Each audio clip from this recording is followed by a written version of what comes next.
अस्सलाम वालेकुम friends and welcome back to my channel. तो आज के इस वीडियो में मैं आपके साथ शेयर कर रही हूँ अपना डेली रूटीन और साथ ही में दो रेसिपी ऐसी जो एक ही बैटर से बनेगी। तो पहली जो रेसिपी है वो है कपकेक, चॉकलेट कपकेक। आप यहाँ पर मैं अंडों का यूज़ कर रही हूँ। आप अंडे यूज़ करना नहीं चाहें तो इसकी जगह आधा कप के करीब दही डाल दीजिएगा तो सेम रिज़ल्ट आएगा।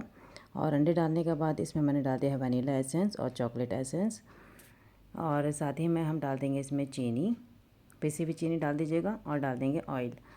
और ये सब चीज़ें डालने के बाद इसको हम अच्छे से ब्लेंड कर लेंगे तकरीबन 1 से 2 मिनट के लिए। और साथ ही में मैंने डाला है इसमें आधा कप के करीब दूध, रूम टेम्परेचर का। अच्छे से ब्लेंड कर लीजिएगा ब्लेंडिंग जार में डालकर। और ये देखिए इस तरह का रिज़ल्ट होगा, थोड़ा सा ये फूला फूला सा होगा। उसको निकाल लीजिएगा एक बड़े से बोल में। फिर इसमें डालेगा 1 कप के करीब मैदा, 1 टीस्पून के करीब बेकिंग पाउडर और क्वार्टर टीस्पून के करीब बेकिंग सोडा। ये सब तीनों चीज़ें आप छान लीजिएगा। और साथ ही में कोको पाउडर डाल देगा 1 चम्मच के करीब। और सब चीज़ों को छानने के बाद अच्छे से मिक्स कर लीजिएगा और डाल देगा कपकेक मोल्ड में। आधा ही भरिएगा, ज़्यादा मत डालिएगा। हाफ मोल्ड भरने के बाद उसमें ऊपर से डाल देगा ड्राई फ्रूट्स अगर आपके पास हो तो, अदरवाइज़ आप अवॉइड कीजिएगा। श्रेडेड ड्राई फ्रूट्स या फिर चोको चिप डाल दीजिएगा। और ये देखिए बैटर के दौरान ही मैंने आधा कप के करीब इसमें चॉकलेट गनाश डाला है, चॉकलेट पेस्ट, जो कि मैंने लास्ट रेसिपी में यूज़ किया था लेकिन थोड़ा सा बच गया था तो सोचा इस रेसिपी में मैं ऐड कर दूं। अगर आपके पास मौजूद ना हो तो अवॉइड कीजिएगा।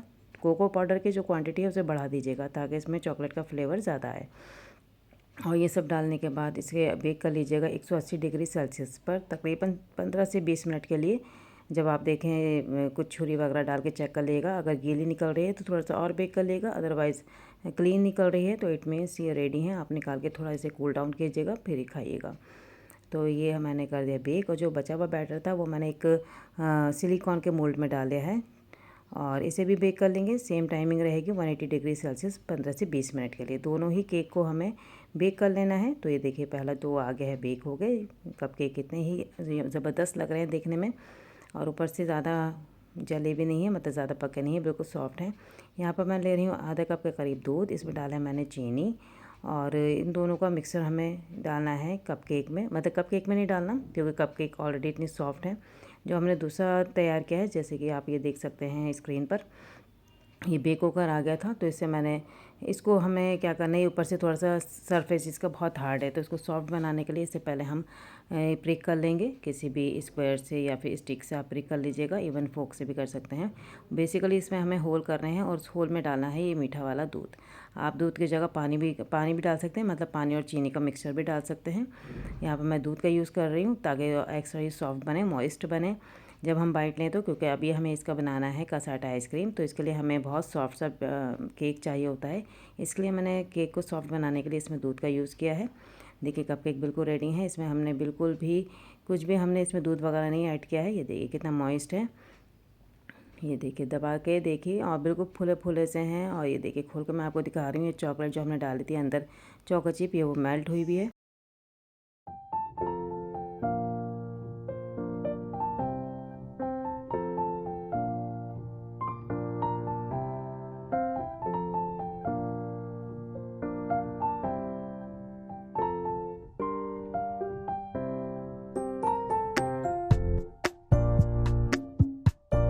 दोस्तों यहाँ पे 2 कप के करीब मैंने मलाई ली थी, घर की जो निकली हुई होती है। उसमें मैंने उसको अच्छे से बीट करने के बाद उसमें 3 तरह के फ्लेवर मिलाए थे और 3 तरह के कलर, तीनों को सेपरेट कर लिया था। फिर एक केक मोल्ड लिया था हमने सिलिकॉन का, उसमें बिछा देते नीचे प्लास्टिक ताकि हम इजीली निकाल सकें। और प्लास्टिक बिछाने के बाद मैंने सबसे पहले उसमें रखा था केक, जो कि मैंने एक बनाया था इसी मोल्ड में। केक रखने के बाद उसमें मैंने ये तीनों तरह की जो हमने क्रीम, व्हिप्ड की क्रीम जो हमने 3 तरह के कलर और फ्लेवर की मिलाई थी, उसको मैंने ऐसे ही रख दिया था, मतलब लेयर नहीं बनाई थी, ऐसे ही डाल दी थी तीनों ताकि तीनों फ्लेवर आएँ जब आप खाएं तो। ऊपर से मैंने जो श्रेडेड ड्राई फ्रूट्स थे और चोको चिप थे वो मैंने ऊपर से डाल के और पॉलिथीन से इसे अच्छे से कवर कर दिया था और फ्रीज़ कर लिया था 6 से 8 घंटे में। और उसके बाद आप रिज़ल्ट देख सकते हैं कितने ज़बरदस्त से कसाटा आइसक्रीम बनी थी। और ऊपर से मैंने चॉकलेट सिरप भी डाल दिया था, अगर आपके पास मौजूद तो डाल देगा, वरना इसकी कोई ज़रूरत नहीं है। और ये जो आप पॉलिथीन देख रहे हैं ये क्लिंग रैप है, तो पहले मैंने वो बिछाई थी, उसके ऊपर केक रखा था ताकि इसे हम खींच के निकालेंगे तो इजीली हमारा जो ये आइसक्रीम है वो बन के निकलेगी। अगर आप ऐसे ही रख देंगे तो निकालना मुश्किल हो जाएगी। इसलिए सबसे पहले आप ये क्लिंग रैप बिछा लीजिएगा नीचे, मतलब मोल्ड में। उसके बाद केक रखिएगा, उसके बाद रखिएगा व्हिप्ड क्रीम और फिर उसे कवर करके रख दिएगा फ्रीज़र में।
अपनी दोनों रेसिपी तैयार करने के बाद फिर मैं आ गई रूम में। थोड़ा सी ये सफाई करनी थी। ये कैबिनेट मेरी यहाँ पर 2 कैबिनेट रखे हैं, एक ब्लैक एंड वाइट। तो वाइट तो मैंने पिछले हफ्ते कर ली थी, ब्लैक रह गई थी। तो ये वाइट का मैं आपको दिखा रही हूँ कि मैंने किस तरह साफ़ किया था। इसमें 3 सेक्शन है, तो वो मैंने क्लीन कर लिया। तो ऊपर के जो सेक्शन है उसमें यासिर के कपड़े हैं, जो कि मैं पहले कर चुकी थी। नीचे के सेक्शन में हस्बैंड के थोड़े से इलेक्ट्रॉनिक की चीज़ें हैं और मेरा तो थोड़ा सा कॉस्मेटिक्स भी वहीं पर रखा था, तो मैंने सेपरेट कर लिया ताकि अलग से मुझे अपनी चीज़ें वहाँ पे ढूंढने में आसानी रहे। तो मैंने जितना भी एक ऑर्गेनाइज़र में सब चीज़ें अपनी जो कॉस्मेटिक्स की थी, ये स्किन केयर की थी, वो मैंने अलग रख दी हैं।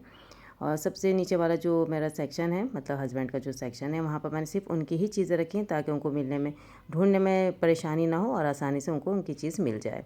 और बीच वाले सेक्शन में मैंने अपनी रखी हैं ताकि जब सेक्शन वाइज हो चीज़ें तो सही रहता है। अगर मेंटेन करके आप सेपरेट रख दें तो ढूंढने में आसानी रहती है। और यहाँ पर था अर्थ डे, तो अनाया ने ये कार्ड बनाया था अर्थ डे पर, जो कि मुझे दिखा रही थी। और पिछले ही दिनों मैंने सही करवाया था अपने एसी, थोड़ी सी उसकी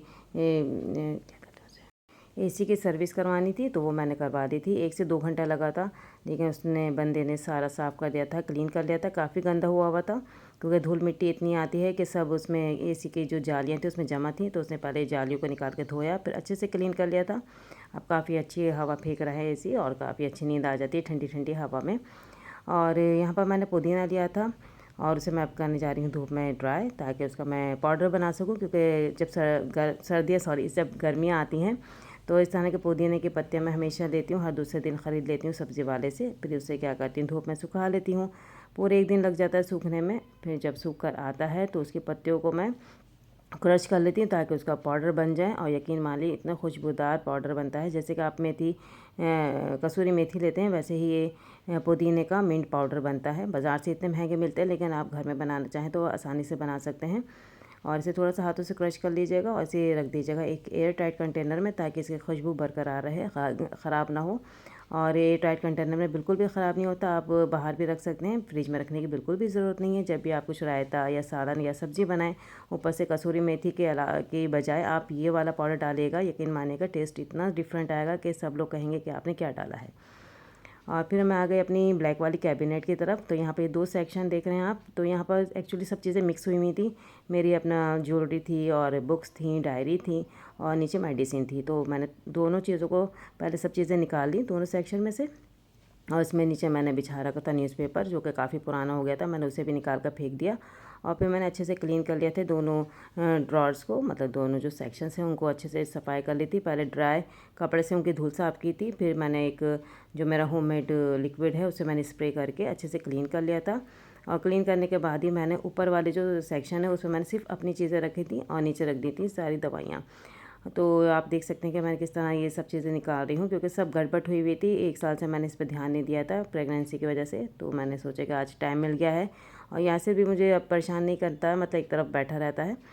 तो अब मुझे टाइम मिलने लगा है, थोड़ा सफाई की तरफ मैं ध्यान देने लगी हूँ। तो थोड़ा थोड़ा मैं करती हूँ, मतलब एकदम से पूरा घर साफ़ नहीं करती, मतलब बांट रखी है। कभी एक कैबिनेट साफ़ कर देती हूँ, जब टाइम मिलता है तो दूसरी कर लेती हूँ।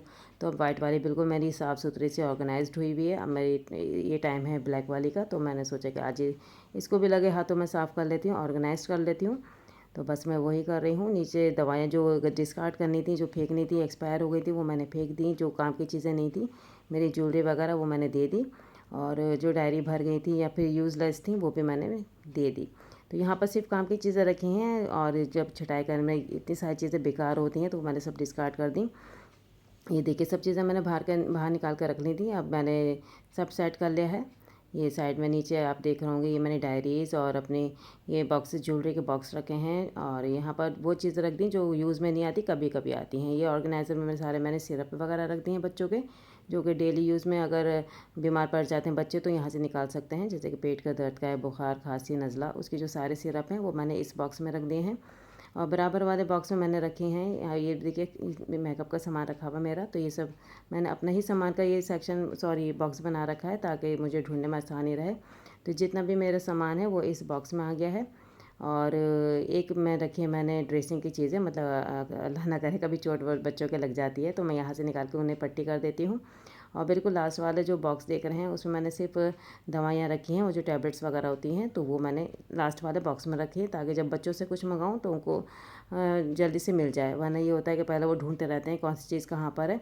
लेकिन मैंने सब चीज़ें सेपरेट कर दी हैं, तो अब उनको आसानी मिलती है ढूंढने में।